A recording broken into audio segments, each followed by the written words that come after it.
Everybody, how you doing? It's Marc Ross. It's Friday. What is it? Friday, June 9th. Oh my gosh, can you believe it? Ructions podcast. We're back. Gerald, how you doing? What are your thoughts? What's happening? Where are you? I'm still in London, well, just outside London. It's hot and sunny. This is week 2 of this extraordinary period of time. It's a British tradition that at any moment now we'll have a ban on water on the gardens, and people saying that this is all down to global climate warming and everything. Some slightly obscure outfit called the UK Health Security Agency, which to me sounds a bit sinister, has come out with warnings because the temperature's going to reach 30 degrees, or for people who prefer Fahrenheit, I think that's about 84.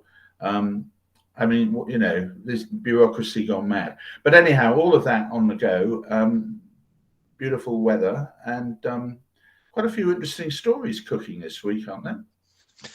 Let's get right into it, my friend. Ukraine, the counteroffensive has started. What are you thinking?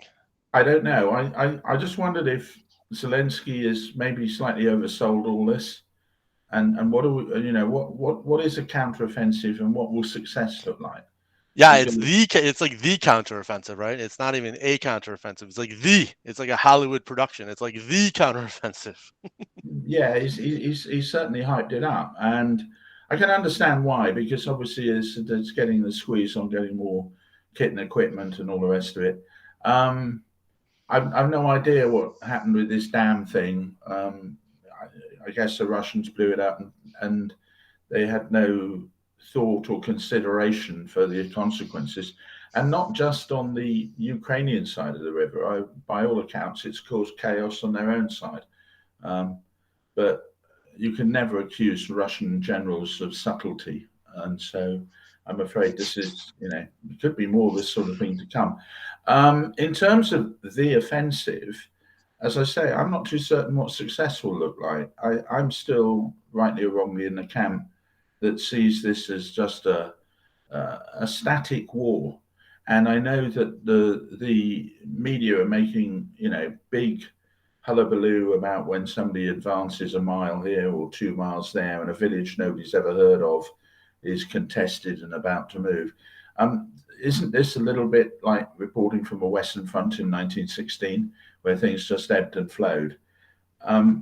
My kind of view is that the Russians aren't strong enough to take Ukraine, and the Ukrainians will always get enough Western support to stop them from it happening. But I doubt that they'll get enough to recover all their land. I mean, do we really think Ukraine's strong enough to retake Crimea, for example? So I think, this is a story that's obviously there all the time. But funnily enough, despite all the, the sort of bated breath of new events and everything, to me, it's just incredibly static. Yeah, this has a feel, as you say, rightly. World War I, even Korea, Peninsula, which is still technically at a standoff, right? They have the DMZ. Interestingly, I went to an event this week with Susan Collins, who's the senator from Maine. She's the ranking member on the Defense Appropriations Committee, which is very inside baseball. But the reason that is important, because she is deciding how many checks to write to keep funding this operation here in the U.S. Interesting, your prime minister was in town this week as well.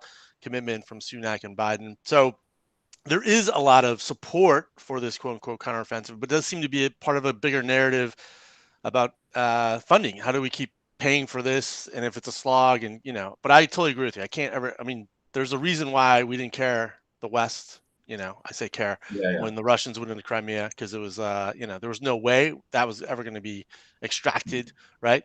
But this idea of punishing Russia, getting them to the table, I think that's what it's all about. Interestingly, I don't know if you saw this, Kissinger, who just celebrated 100 years. Oh my gosh, he's still out there hustling.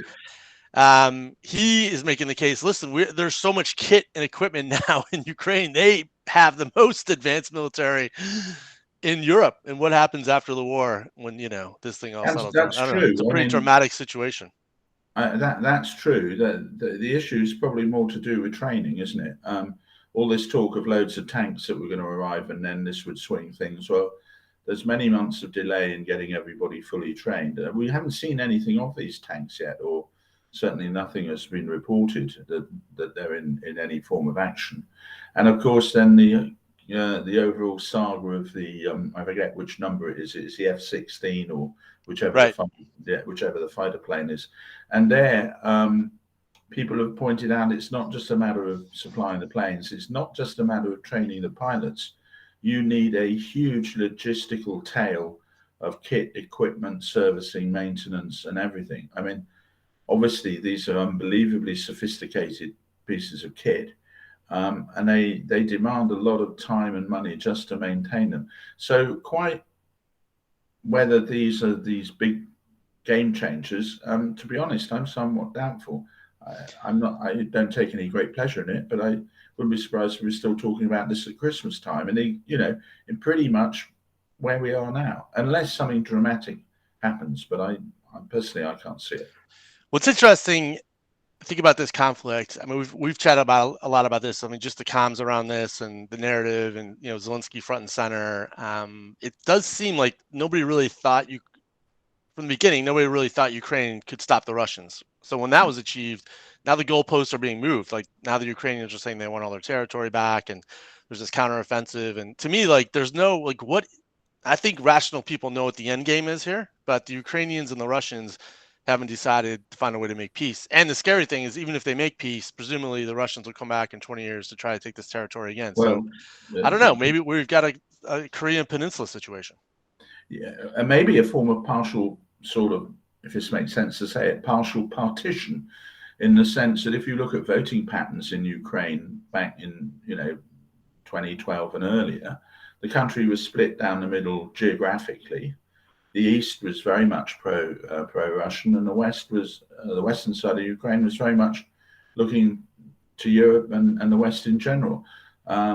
So it may just, as you say, solidify around some form of stalemate, and whether the individual actors at the top on both sides, Putin and Zelenskyy, would be able to weather that sort of, quote, failure, unquote, I don't know. But as I say, we'll see what happens in the unfolding months. But little is happening to change my mind that, nothing much is happening, really. The sad fact is, and we've talked about this, there's the great concept of the core versus the gap, the Pentagon's new map, that kind of idea of core countries and gap countries. And, Tim Marshall's written a lot about this, and borderlands, et cetera. I mean, there's certain parts of the world that have just been contested forever. And, Ukraine and Poland, Belgium, they're just certain parts of the world with just attracts natural conflict. Absolutely. One thing to the Balkans. One last little point on this, one little pebble to chuck into the pond, if you like, is our old friend of Kaliningrad or Königsberg. Yeah, share this news. This is I love map changes. This is great. Yeah, this is one for the history buffs, but of course it was part of East Prussia, which was part of Germany up until the end of the First World War, and then it was split away from the main part of Germany, but remained German during the Second World War. And then the Russians took it over in 1945, and it's this slightly bizarre Soviet enclave, outside, well, not Soviet, Russian enclave now, outside of Russia. Interestingly, there seems to be a bit of stirring about the locals wanting to move back to the West. Talk of street demos and things like this. And this plays to your mantra, doesn't it? That geopolitics is always on the move. And even when things seem really nailed down and solidified, things change. So it's a long shot anything's going to happen, but it may be worth keeping an eye on it. Patience is an interesting thing. I'm watching this crazy Trauma Zone documentary by Adam Curtis, and it's about Russia, collapsing. And, as soon as the Georgians had an opportunity to take back their country, the guns suddenly appeared. It's pretty interesting how that happens. Anyways, do we want to talk about the bigger kind of Biden-Zelenskyy, Xi Putin nexus? I mean, do we think this is a story as well, or is it that being played out, or does it matter? I think it may be played out a bit, other than the obvious statement is that bipartisan agreement still seems to be just about in place in the United States, as you were saying earlier. It's clearly that the Democrats are probably more pro the current situation than the Republicans, so that may be taking it as a simplistic view. But of course, who knows what the American position will be after the next election. And that must be a calculation for Zelenskyy. He's got this summer offensive, got to get through another winter, and then he may have one last attempt before American politics gets in the way of things big time. So that's the situation, and I think that's where we are. Yeah, that's a good call. Once again, at this Collins event, she mentioned that the president, whoever the president is, the United States, has authority to distribute weapons to both Ukraine and Taiwan, which I thought was really interesting. Technically, to go to war for the United States, the U.S. Congress has to pass a bill, which has to be signed into law, and we haven't done that since World War II. But we've obviously had other conflicts. We've given more authority to the president to distribute weapons and activate the troops. So there's a lot of politics, geopolitics. Paying attention to the Iowa caucus may shape the future of Ukraine, which is pretty wild. Yeah, I agree. Speaking of wild, energy. Oh my gosh, we're back. I've got a new word for energy. It's called reality. And it's starting to bite at the edges of some of the more wacko ideas in UK energy. We have, not least thanks to dear old Boris Johnson, some quite totally unobtainable so-called targets for energy and for carbon and getting rid of natural gas boilers, getting rid of petrol cars. We're going to do all of this. And of course, none of it's going to happen because we're now at last starting to see a grain of common sense coming in that says, look, we can build all the wind farms and solar farms in the world, and you still cannot rely on it. And it's your base supply of energy is really important. And the base load is key. You're spot on. Yeah, absolutely key. How do you say to people, sorry, you can't turn the lights on because the wind didn't blow this afternoon? I mean, it's complete nonsense. Some of the more vocal green element keep going on about battery storage, but we are, I think, decades away from having the capacity to do that on a serious level. So here we go. We're back to good old oil, natural gas, and nuclear. And people are still very implacably against oil and gas, which slightly amuses me when they quite happily walk around with God knows how much plastic in their lives. I mean, there seems to be quite a disconnect here. Politicians are all over the place and haven't thought it through, so that's fairly straightforward and normal. But I just wonder if it's going to become an election issue. It probably won't, but it's not inconceivable that the UK could have a power cut. It would be extreme, but sometimes our energy mix, if you like, is a little on the precarious side. So if we had a stunningly cold winter, like a winter of, I think it was 1947, and then a famous one in 1963. I don't know if the UK energy infrastructure is up for it, would be able to cope. And that would reflect badly on all parties. Is anybody doing anything about this on a 5, 10, 15, 20-year view? No. Situation normal. As somebody just pointed out, a lady called Caroline Lucas is going to retire as Britain's only Green MP. And she very famously said in 2010, there's absolutely no point building nuclear power stations because they'd take at least 10 years. Well, thank you, Caroline. It would have been quite nice if we got on with that then. But this attitude still persists. And I don't know what is going to take the shift people to realize that every time you go out in your electric car in the UK, 50% of that has come from natural gas. We kind of get real here. You're not driving an electric car. Electricity is not a source of power; it's a transmission service. So, as you can tell, I feel a bit strongly about this, but I'm in a tiny minority at the moment where people just seem to think everything's going to be okay. Well, I think here in the States, I mean, we've seen this recently within Texas. There was an ice storm, I think, I don't know, say 2021, 2022. People died because the power grid collapsed. I was also at an event this week where it was all about permitting and building a modern economy wrapped around minerals and new energy. One speaker said that in the U.S. alone, we need 200,000 miles of wire, of like high transmission wire, right? And the Right. U.S. is like 3,000 miles long, so we're woefully behind. We're not building this fast enough.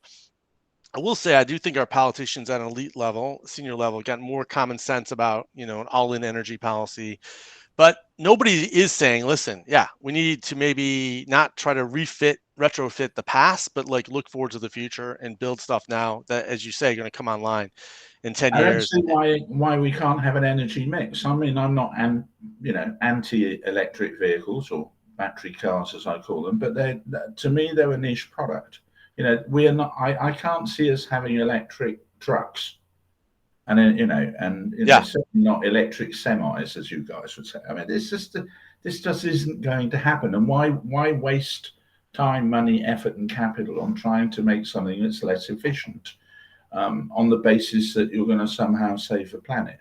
Um, Leaving aside whether or not the planet has a difficulty, all of this stuff is so fractionally marginal in terms of results compared to cost.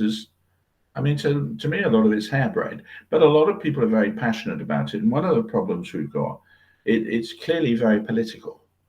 It's very difficult for a politician in the UK, and maybe okay in Texas, but in the UK, you cannot stand up and say I love oil and natural gas. I mean, this is a hanging offence.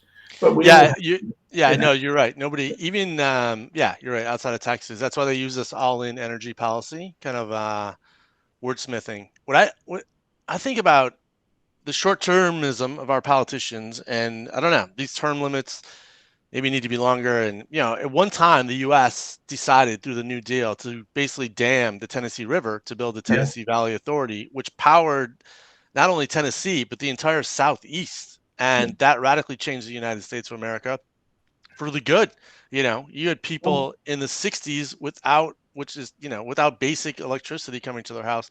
I Now the just think, entire Southeast is the fastest growing part of America. And it's just yeah, wondering, like, why don't we have this kind of bold vision leadership where people are going to say, listen, we're building for the future. We're going to build this power plant and it's going to help us in 30 years. yeah, and exactly, and I think um, I don't know. It's a lot of it's focus group politics that politicians don't actually have policies anymore. They just listen to whatever focus group is in front of them, and it's very easy to play to the gallery. Um, and well, at one level, I find it very depressing because I just don't see how the mechanism for us to get out of this way of thinking. So let's see how things pan out over the next 18 months. But quite, it's not in the realms of fantasy to say that we could have a bit of an energy crisis in the UK. Not just about price. We know about the price issue because of supply, but being physically able to do it. Um, you know, No, it's what's surprising that frankly it hasn't happened. I mean, I've dealt with one in the Northeast. There was a tripwire in Ontario, which shut out the entire upper Midwest and Northeast. And like I said, in Texas, we've seen this already. So I'm sure statistically it's bound to happen in the UK. What's maybe also bound to happen in the UK? Keir Starmer. The reason I bring this up, two reasons. New polling out from Focal Data, wherever the hell that is. But they're saying Labour's on path to win 470 seats. They would have a 140 seat majority. Keir Starmer, all the energy, all the excitement. He seems to be just, the man for the job. Interesting this week, he also visited a nuclear power plant. He's also thinking about energy. I don't know. Is Keir Starmer the man for the job? Has the I, time come? Is he leading a revolution? Is the UK on the path to greatness? I I'm slightly amused that you use energy and excitement in the same sentence as Sir Keir Starmer. He's kind of a very bland figure, which of course is his strength. He doesn't particularly upset anybody other than maybe the very strong left wing of the Labour Party. It's not at all clear what he stands for, and as again, that so far has been the strength. We'll come under the microscope a little bit more now, and certainly these talks of insane majorities, I think, are probably way way off. That said, I think it seems almost impossible for the Tories to win the next general election. Starmer may win with a working majority, but of course then the fun's going to start because he's faced with all the same problems. It's not a blank piece of paper, and there is absolutely no evidence that the Labour Party has any more of a clue how to run the country than the Tory Party. I mean, they're interchangeable idiots in my view. Jesus Christ. All right. Maybe this next question won't be helpful then. I mean, have you ever seen, like, looking from this side of the pond, there's so much energy and excitement in the business community, people leaving the Tory party, joining. The lead is so massive. I think his shadow chancellor in waiting is actually, she launched her economic plan from the United States. New Statesman has her on the cover, but the U.S. Capitol's behind her. I don't know. Have you ever seen so much hype and excitement for a party in waiting? There's certainly a lot of it. In a way, it may be a little bit like Blair in what was it, 97 or 98? 97, wasn't it? And on the basis the Tory party was clearly unraveling, and he came in, all this stuff of cool Britannia and all this other PR nonsense. And he wore blue jeans as he walked in the door once with a guitar. Yeah. That's pretty cool. Yeah. Come on. Well, you can do that if you're under 25. But, so I just think that you're right. There's a lot of rah-rah stuff at the moment. In timing terms, that may be just a little bit early. Maybe if it was an autumn election this year, the timing would be bang on, but people may be getting a little overexcited a little early. But that said, I mean, the Tory party's got all the life of a dead dog at the moment. It doesn't matter what their majority is. They're completely clueless on policy. In fact, they remind me increasingly of Ted Heath. It seems incredibly similar. And so here we are. I'm not sounding very cheerful or upbeat about things in the UK. Do you think, like, for the best of the UK, I mean, this sounds totally crazy that a politician would do this, but, obviously Rishi Sunak has to call the election by 24. I mean, could you just be like, okay, it's time to move on? Or I already answered my question, but I don't think be like, I need more time, give me more time, blah, blah, blah. Let's drag this out as long as possible. I just don't think it's in their DNA to let go. Well, you remember that Gordon Brown went almost to the last possible day for clinging on. And when the election result came out, he still refused to leave 10 Downing Street over bonkers counts and whether we could find obscure independent MPs who would vote for him, and all sorts of nonsense went on for 3 or 4 days. So I don't think it's in politicians' DNA to give up. And I've no inside track on this, but my sense is if the Tories have quite a significant defeat, that Rishi will be out pretty quick. I would think the Tory party would drop him very fast, because bear in mind, he is only the choice of the MPs, and Correct. there would be fewer MPs in a new parliament if they're in opposition. So his position would be very much weakened. Yeah, this poll, if it's to be, I don't know how accurate it is, but they're saying they'd be down to 129 MPs, and I think there's 650 constituencies. So that is that's a phone booth, man. I think that the only thing I can be reminded of here is Pete Jeremy Corbyn singing at Glastonbury, and that was a top of the shop moment, and so maybe Rachel Reeves doing a photo op outside Congress or wherever she was, maybe that's a sign. But at the moment, the Tories are an outside bet. They're an outside bet to do anything, very much, frankly. And Rishi, I don't know, he was here for a few days in DC. I don't know, interesting. The big, just from the soft power perspective, he went to the Nationals baseball game, and we have this ceremony, this tradition where somebody throws out the ceremonial first pitch. He decided not to throw the ball, which is, probably from a risk management perspective. Maybe he can't throw 60 feet and he would look stupid. So he's like, why am I going to do this? So he walked the ball out, and then he walked it to another player, which I've never seen before. I don't know. Like, sometimes as a politician, you just like have some chutzpah, throw the ball. I mean, nobody's expecting you to be an all-star baseball player, but aren't we close to Marc Ross's rule about having the right background for the message and everything? And I think I'm right in saying that the baseball mascot was a large chicken, which That's I an. can't imagine who allowed that photo op to happen. I mean, By the way, that's an eagle, not a chicken. oh well, I've just upset. Once again, you can't escape your Yeah, love of France. I've upset Lord knows how many people in Washington or whatever. But no, I think that'll play well in North Bury. I looked up; that's one of the swing constituencies. So yeah, if I was, Wow, it's not going to I think swing. there's some dirt. But no, that's some dirty. That'd be a direct mail piece. Here is Rishi Sunak, swaddling up to the great American eagle.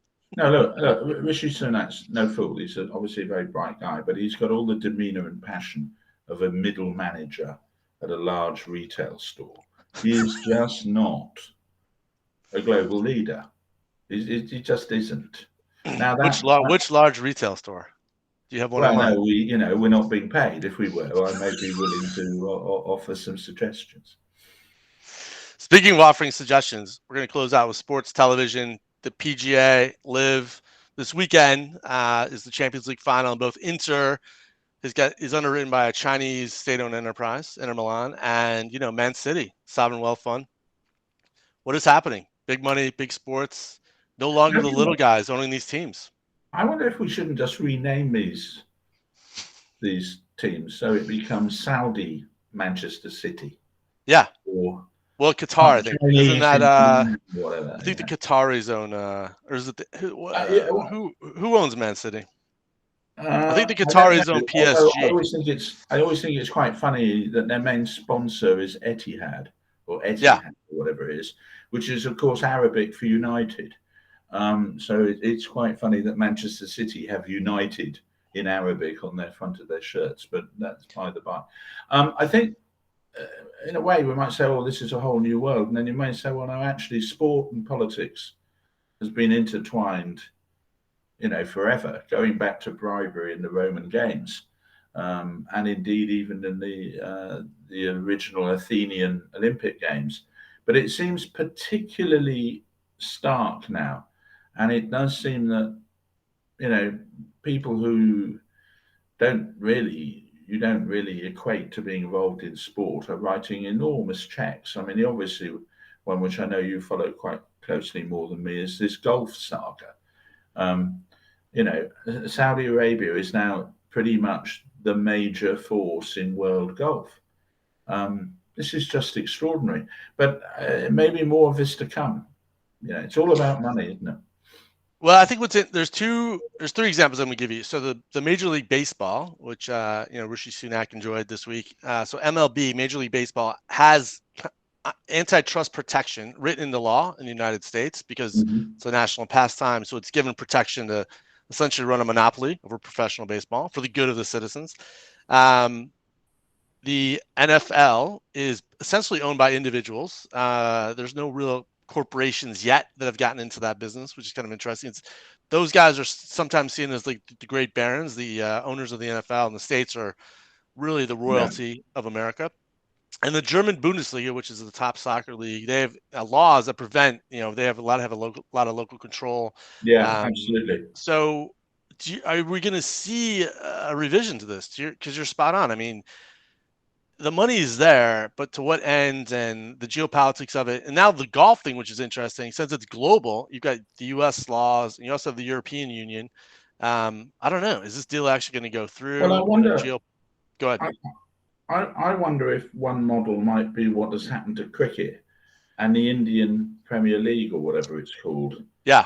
The IPL, which is great. Yeah. Now, okay, so baseball is controlled by the US within the US. What if China says we're going to start a global baseball league and we're going to buy the top 300 players in the world on some stupid amount of money, and we're going to give TV rights all around the world, and suddenly, the original game could be badly hit.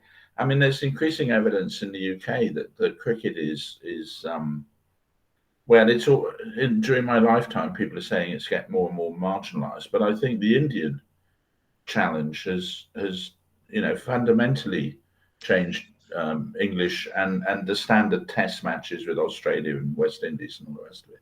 But And there's something you just said about the Indian Premier League, right? Where they're like, listen, we're going to do, I think it's an 8-week season. We're going to get the best players together. I mean, the fans want to see that, right? So yeah, it's like this proposal for the European Super League. Like, let's have the 10 best soccer teams play against each other. Boris Johnson famously stepped in and said no to that. So it's interesting. The UK was cool with the Saudis buying Newcastle, but the UK was not cool with this like European Super League. So the managing of like the culture, yeah, the I think politics, very dynamic. yeah, I take all of that. You just get the feeling there's going to be more money. There's going to be more. Um, well, one of the things is this, of course, is changing the game. So the cricket game that is played from 30 or 40 years ago, 5-day tests. Okay, we had 1-day internationals and Sunday league matches and things, but increasingly it's just about smacking the ball out of the stadium. And dare one say we're drifting towards baseball. God help us. But it's as you say, the fans want to see it because you can watch it for an evening or a day, and it's high scoring and it looks very dramatic. But it has fundamentally changed the game. Now, in some games, the codes have split. Famously in the UK, the split between rugby union and rugby league. So whether we'll see a split between that sort of highly polished, almost showbizy cricket and the slightly more village green end of the market, I don't know. And maybe that will, so when people say, oh, well, baseball's completely protected, that's fine. But you could envisage it just being exported somewhere else in a more ritzy version. Yeah, I know it's also for me it's interesting because I mean, I can't think of very many industries like I can't see the U.S. government allowing the Saudis to say buy Ford Motor Company, right? But Yeah, but it's golf, like it's professional golf. Like who, like, does it really does it really matter, or is it really time to have a rethink around sports that yeah, these are cherished institutions. There's value to the community. Will Joe Biden step in and say, for the good of golf, listen, you guys got to rein it in. I mean, Teddy Roosevelt, when he was president, college football was rugby. They were trying to sort out the rules. It was a yeah, very violent game, and he got the guys yeah, together and said, listen, you can't be having kids get injured and killed, and there's got to be some yeah. normalcy. So there has been in the U.S. times where the government has gotten involved for quote unquote the good of the nation to kind of sort this out. Well, a similar thing in UK football, soccer in your terms, when Mrs. Thatcher brought in all-seater stadiums to sort of Right. really reduce hooliganism and all the rest of it, and to a large extent it worked. So yeah, governments will always be involved. Money will always definitely be involved, and then you just have to take your personal view if you find some sports boring or not boring, and in what version, I suppose. But more But I of think what's happening, I think. we both agree the money coming out of the Middle East is just insane. I mean, the idea is that the Saudis have dumped $1 billion into a golf league that nobody's ever heard of is pretty wild. Think if that money was put into nuclear reactors. What they Anyways, really should be looking at is a transatlantic podcast with two very entertaining hosts or I agree. participants. I would not demand $1 billion. That would be much more reasonable. Speaking of being much more reasonable, what we're reading and watching, Well, a funny fan enough, favorite. funny enough, this one works. This one's called "Devil Takes the Hindmost: A History of Financial Speculation." Here it is, fresh off the bookshelf. Well, it's not Wow, fresh. look at that cover. It's a panic at the stock market at some point. Picked I love that. That's fine. That sounds a lot of energy, a lot of excitement. That's a daily. That's like great. maybe they've heard something about Keir Starmer. Anyhow, it's by a gentleman called Edward Chancellor, and it's just maybe I don't know because I'm just really interested in financial markets, but it's a fantastic tour of all the major crises you can imagine, and we go back to the tulip crisis and John Law and money in France, and then. One of the really good bits is the railway mania in the UK, and I think to a lesser extent in the States, where people, raised huge amounts of capital on fresh air. Yeah. And then, of course, the market collapsed. And of course, this keeps on going. I always say, don't worry if you missed a crash, because there'll be another one along soon. I mean, they come along all the time. So it's called Devil Take the Hindmost, Edward Chancellor. I guess it's probably about 20 years old now, but it hasn't got the very latest up to date crashes. It's certainly pre 08, 09, but it's a very good book, very good. In terms of watching, I'm like a coiled spring here because I'm waiting for this inside documentary on the Tour de France. I think it may actually have come out yesterday, but I haven't watched any of it yet. It's in French, but we can forgive Netflix for that. In fact, joking aside, it might actually add to the atmosphere slightly. And there's a hint in the name. It is a French competition after all. But I think it will be interesting. It'll be very interesting to watch. And then nice timing because it ties into the 2023 tour, which is only about 3 or 4 weeks away. So that's to come. But what I've watched in the meantime is a short BBC documentary, only an hour long.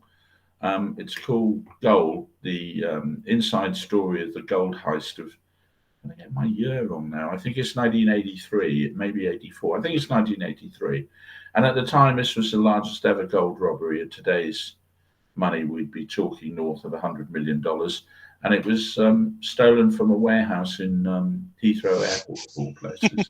And yeah, it was locked up, but nevertheless, it kind of, there we go. Did they catch the guys? Were they caught? Yes, they did, and there's some of it gets really quite unpleasant because these guys were pretty unpleasant individuals. One got off initially and then got involved in a money laundering scheme, but it's tough to move gold, man. Yeah, it is hard to move gold. Apparently, apparently, from what I've heard, allegedly. So it's only a 1 hour documentary, but it's rather good, and it kind of puts into context, how these things take place. And it's always the case that people who plan them are really very clever people. They're not idiots, these people. So I can recommend it. I think it's called Gold, the Inside Story. I love what's on your mind: crashes and heists. I don't know. Interesting. Yeah, you've caught me in a very optimistic mood. All right, a book I pulled off the shelf. Peter Thiel's 0 to 1. Essentially, he taught a class at Stanford. He's a famous venture capitalist, PayPal, Facebook, SpaceX, LinkedIn. He's a pretty interesting guy. Whether you like his politics or not, still a very insightful book. What's good about it? Just entrepreneurship, marketing, communications. It's a pretty light read. But like I said, it was a formation of his class at Stanford, and it's good to revisit from time to time if you want to get motivated to do something great and start a business. He's a very big name, isn't he? He's a very big name. Big name, big personality, and he's created some pretty wild businesses. 2 documentaries I've got. Once Upon a Time in Northern Ireland. Oh yes. Oh my God, absolutely brilliant. What's interesting about the show is they interview people that were in the Troubles from various sides, but they're low level. They're like common people. They're not like the leaders. And wow, super powerful, very cinematic the way it was shot, gripping. Learned a lot about it, and pretty wild that actually happened. And in a funny sort of way, it's sort of frozen at the moment, isn't it? Because everybody says there's peace and everything, which there is, thank God, but it's still not a fully stable situation. Really. Yeah, I don't even think they have a government, right? I mean, they haven't had a government for decades. Yeah. Anyways, pretty wild how humanity can turn on itself pretty quickly. Other thing I'm watching, I mentioned earlier, Adam Curtis, who makes these really esoteric, bizarre Andy Warhol type documentaries. He has a 7-hour film. I guess it's 7 1-hour episodes, but it's called Russia from 85 to 1999. Trauma Zone. The idea is it's the collapse of communism and then the collapse of democracy. And I don't know, Russia, man, what a wild place. But it's a good reminder. I mean, stuff that happened 20 years ago is still we're dealing with it now. So, I don't know. Russia, I've never fully understood as a country. I've never been there, but looking from the outside, it just seems different is what I would say. Yeah, I paid 2 short visits, and you come with your own mental view of what it's going to be like, and I just did find it, even in the summer, a kind of gloomy place. I don't know whether I had my own preconceived ideas before I went there. People I met were very nice, but it's not, didn't feel like a normal country. And I haven't been, well, I haven't been there since I think it was 2013 or 2014. But in those days, it still seemed, as if it was run by the mafia. It's kind of an odd place, really. Odd place with nuclear weapons. Fantastic. Now, Anyways, one last one before we run. I'm looking forward very much to a book that I think gets published this week by Sky business correspondent or editor called Ed Conway, and it's called Minerals. And I think it's about 7 or 8 minerals around the world that we rely on, and not just the sort of esoteric ones, like how modern life doesn't work without salt, for example, and all the sort of base materials that make the world go round. If anybody follows him on Twitter, they will know that he has some very good, deep sort of articles on various issues. And so I'm really looking forward to this book. In terms of pre-sales, it's already climbing up the bestseller list. But hopefully I will start it on it by the time we hook up in 2 weeks' time. No, I love it. I think that's a very timely book, and it really encapsulates what we've talked about. The reason the Saudis have all this money to throw around really comes down to taking stuff out of the earth, extracting it. If we want a modern economy, we're gonna have to mine a lot of stuff, and we need these minerals. We need this stuff to live. So yeah, we love it. We have to stop pretending that we don't. That's a bold idea. Stop pretending. We're gonna stop pretending that Ray Italia cares about us. I mean, come on. I'm getting This attracted. is nearly our last warning. I'm getting attracted to the Saudi dollars now, I have to say. Great. I might be somewhat conflicted. I don't know. But I don't know. I could probably figure it out. All right. Ethical challenges for 2 weeks' time. We'll see what happens. All right, Gerald. Thanks, buddy. We'll see you soon. Take care. Thank you. Bye-bye.